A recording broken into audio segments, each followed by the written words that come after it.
Hello guys, स्वागत है आप सभी का एक और नए लेक्चर में। आज की वीडियो में हम क्लास 10th के यूनिट 7th एक्सरसाइज 7.1 के क्वेश्चन नंबर 8 को समझेंगे। Find the value of y की वैल्यू फाइंड करनी है हमें।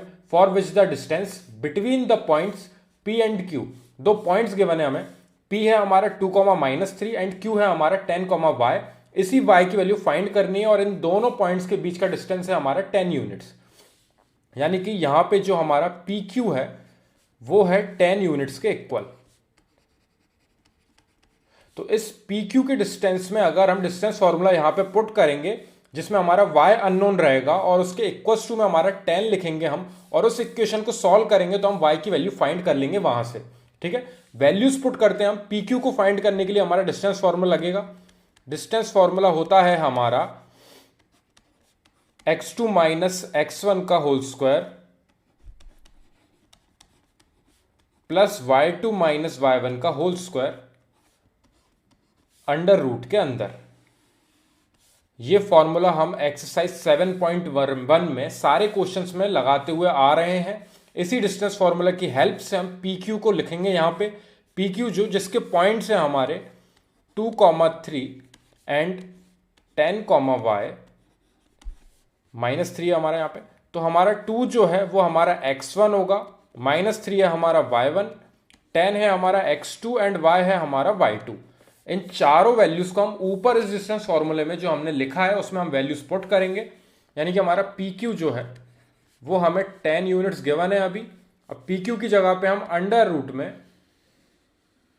x2 माइनस x1, x2 है हमारा 10 माइनस x1 है हमारा 2, इसका होल स्क्वायर, फिर बीच में पॉजिटिव साइन हमारा। y2 की वैल्यू है हमारी y माइनस y1 की वैल्यू है हमारी -3, इसका whole square is equals to 10। ये इक्वल्स टू में 10 और PQ की जगह पे हमने डिस्टेंस फॉर्मूला लगा दिया है।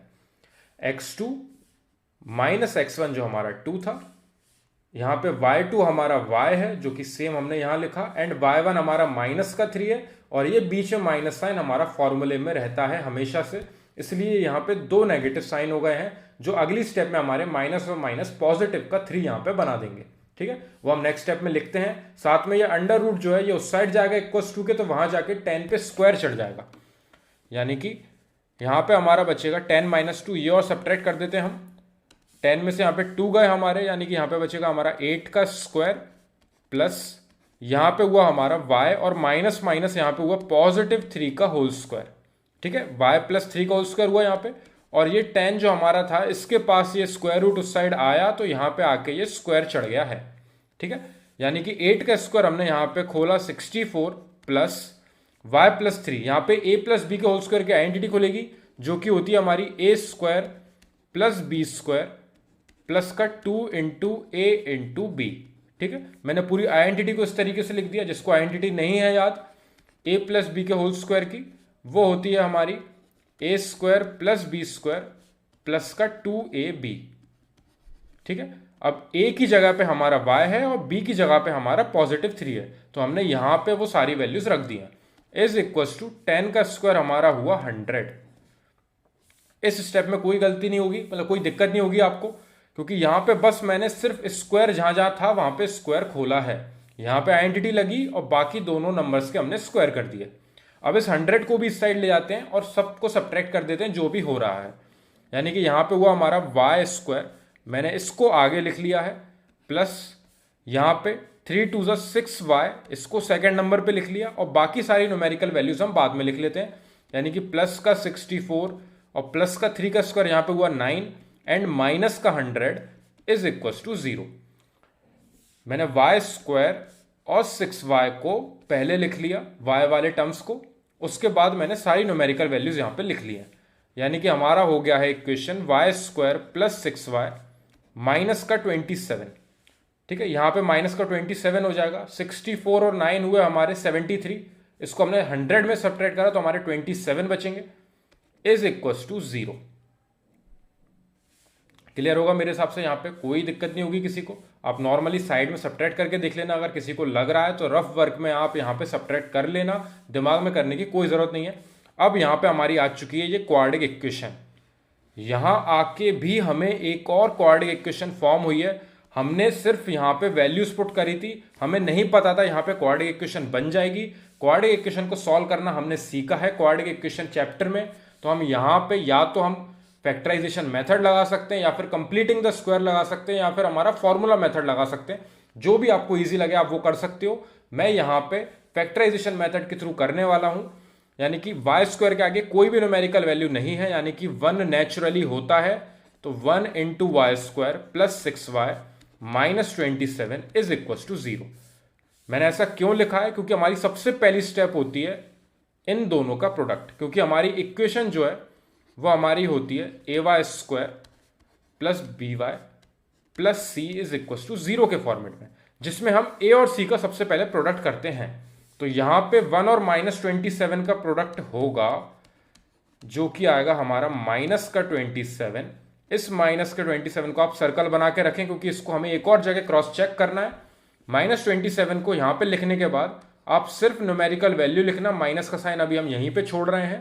27 के निकालेंगे हम फैक्टर्स, 3 से गया ये 9 टाइम्स में, 9 से आप और फैक्टर्स कर लोगे यहाँ पे 3 टाइम्स, देन 3 बचेगा, देन 3 से यहाँ पे आ गया 1 टाइम्स में, ठीक है। नहीं तो यहाँ पे ही आपको दिख रहे थे कि ये दोनों फैक्टर्स आपको बीच में जो आपको 6y लाना है वो दे रहे हैं, ठीक है। हमारे जो यहाँ पे फैक्टर्स आए, मैं नीचे आपको एक बार और सिंप्लीफाई करके बताता हूँ। ये 3 इंटू 3 इंटू 3 आया है। अब इन तीनों फैक्टर्स की हेल्प से हमें इनको दो फैक्टर्स में ऐसा स्प्लिट करना है जो हमें बीच वाला टर्म दें। यानी कि अगर यहाँ पे हम 3 और 3 9 यहाँ पे एक ले लेते हैं, और दूसरा हम पॉजिटिव 3, जो ये हमारा ये यहाँ पे 3 है, इसको हम यहाँ पे छोड़ देते हैं, और यहाँ पे हमने 9 ले लिया। बीच में 6y लाना है। 9 में से अगर 3 सब्ट्रैक्ट होंगे, यानी कि 9 हम पॉजिटिव ले लें और 3 हम नेगेटिव ले लें, तो ये हमें पॉजिटिव 6 देगा, जो हमें बीच वाला टर्म लाना है। यानी कि हमने इन दोनों टर्म को यहाँ पे इसको इसकी जगह पे हम रिप्लेस कर सकते हैं। तो 6y को हम 9y माइनस 3y से रिप्लेस कर सकते हैं। बीच वाले टर्म को हमने मिडिल टर्म को स्प्लिट कर दिया है 6y लाने के लिए। और एक और चीज, प्लस का 9 का माइनस के 3 में प्रोडक्ट और करोगे आप, जब आप प्रोडक्ट करोगे तो आपका आएगा माइनस का 27, जो इस सेम साइन के साथ ऊपर जो आपने यहाँ पे सर्कल बनाया था उससे मैच होना चाहिए। इसलिए क्रॉस चेक करने के लिए मैंने आपको बोला था कि आप इसे सर्कल बना के रखना, क्योंकि यहाँ पे हमने क्रॉस चेक किया है और ये दोनों हमारे जो फैक्टर्स आए हैं, ये बीच वाला टर्म भी दे रहे हैं हमें सब्ट्रैक्ट होने के बाद। यानी कि हम इसको रिप्लेस कर देंगे यहाँ पे, यानी कि हमारी इक्वेशन जो है वाई स्क्वायर प्लस 6y की जगह पे अब हम लिखेंगे 9y minus 3y minus 27 is equal to 0। ये वाला पार्ट जो था ये फैक्टर्स निकालने का, ये बहुत इंपॉर्टेंट है, क्योंकि इसी को हम रिप्लेस करते हैं बीच वाले टर्म से। जो कि हमारा 6y था, उसकी जगह पे हमने 9y माइनस 3y यहाँ पे इस तरीके से एलसीएम लेके जो फैक्टर्स आए थे उनके थ्रू हमने यहाँ पे फाइंड किया है। अब स्टार्टिंग के दो में से हमें कॉमन लेना है और रिमेनिंग दो में से कॉमन लेना है। स्टार्टिंग के दो में से हमें y कॉमन मिल रहा है बस, तो यहां से y गया कॉमन में, तो एक y बचेगा, बीच में पॉजिटिव साइन बचेगा, और यहां से 9y के पास से अगर y चला गया तो सिर्फ 9 हमारा रिमेनिंग बचेगा। दोनों से यहां से माइनस का साइन कॉमन आ रहा है और दोनों से 3 भी कॉमन आ रहा है, क्योंकि 3y के पास 3 है और 27 के पास 9 इंटू 3, यहां पे भी 3 आपको मिल रहा है। यानी कि बीच में आपका यहाँ पे y बचेगा, माइनस साइन आपका बाहर जा चुका है, यानी कि अंदर बचेगा आपका पॉजिटिव साइन, और 27 में से 3 बाहर चले गए हैं। तो प्लीज यहाँ पे 3 सब्ट्रैक्ट मत कर देना, और यहाँ पे 24 मत लिखे आना। यहाँ पे 9 इंटू 3, वो 3 बाहर गया है तो अंदर 9 बचेगा। तब अगर यहाँ पे हम अगर इसको मल्टीप्लाई करेंगे, अगर यहाँ पे हम इस -3 को वापस 9 में मल्टीप्लाई कर देंगे तो आपको -27 मिल जाएगा। इस तरीके से फैक्टर्स लिए जाते हैं। ये हमने कॉमन लिया, कॉमन लेने के बाद यहाँ पे y कॉमन आया, अंदर y प्लस 9 बचा। सेम यहाँ पे -3 कॉमन आया, यहाँ पे भी y प्लस 9 बचा। अब ये जो y प्लस 9 है, ये हमेशा एक ब्रैकेट दूसरे ब्रैकेट के इक्वल आता है। अगर आपके ये ब्रैकेट में साइन का भी अंतर है तो आपने कोई गलती करी है ऊपर, तो आप वापस रीचेक करें। y प्लस 9 अगर यहाँ पे आया है तो सेम y प्लस 9 होगा, y माइनस 9 भी नहीं आना चाहिए, ठीक है। तो ये जो ब्रैकेट सेम आया है, इसको आप बाहर एक बार फिर कॉमन ले लें। y प्लस 9 आपका कॉमन आया, तो रिमेनिंग बचा आपका y minus 3 is equal to में 0। तो एक आपका फैक्टर हुआ y प्लस 9 और एक आया आपका y माइनस 3 दूसरे ब्रैकेट में। और दूसरी तरीके से अगर आप करना चाहो तो जो आपका ब्रैकेट सेम आया उसको आप बाहर लिख लीजिए, कॉमन लेने में अगर दिक्कत आ रही है, और रिमेनिंग जो वैल्यूज बची हुई है उनको आप अंदर दूसरे ब्रैकेट में बंद कर दीजिए। अब ये दोनों का प्रोडक्ट जो है हमारा 0 के इक्वल है। अगर इन दोनों का प्रोडक्ट 0 के इक्वल है तो यानी कि या तो इसकी वैल्यू 0 के इक्वल होगी, या तो y+9 जो है 0 के इक्वल है, या फिर y-3 जो है 0 के इक्वल है। क्योंकि दोनों का प्रोडक्ट अगर 0 आ रहा है, either this value is equal to 0 और this value is equal to 0, तब भी इन दोनों का प्रोडक्ट 0 हो सकता है। दोनों में से कोई एक की वैल्यू तो 0 के इक्वल होगी ही, इसलिए हम दोनों को 0 के इक्वल करके कंपेयर करेंगे। यहां से हमारा y आ जाएगा ये +9, उस साइड जाके आपका हो जाएगा -9, और यहां से आपकी y की वैल्यू आ जाएगी +3, यानी कि आपकी एक y की वैल्यू आ गई है -9 और एक आई है y की वैल्यू 3। तो आपके जो फाइनल आंसर होंगे वो होंगे -9,3। दोनों आपको आंसर्स लिख के आने पड़ेंगे क्योंकि हमारी क्वाड्रेटिक इक्वेशन फॉर्म हुई थी, यानी कि -9 और +3 दोनों यहाँ पे हमारी इस इक्वेशन को सेटिस्फाई कर रही हैं। तो हमें दोनों वैल्यूज यहाँ पे लिखनी होंगी। तो हमारा y के आंसर्स जो हैं वो दोनों होंगे -9, +3। इस तरीके से हमारा ये क्वेश्चन यहाँ पे कंप्लीट होता है।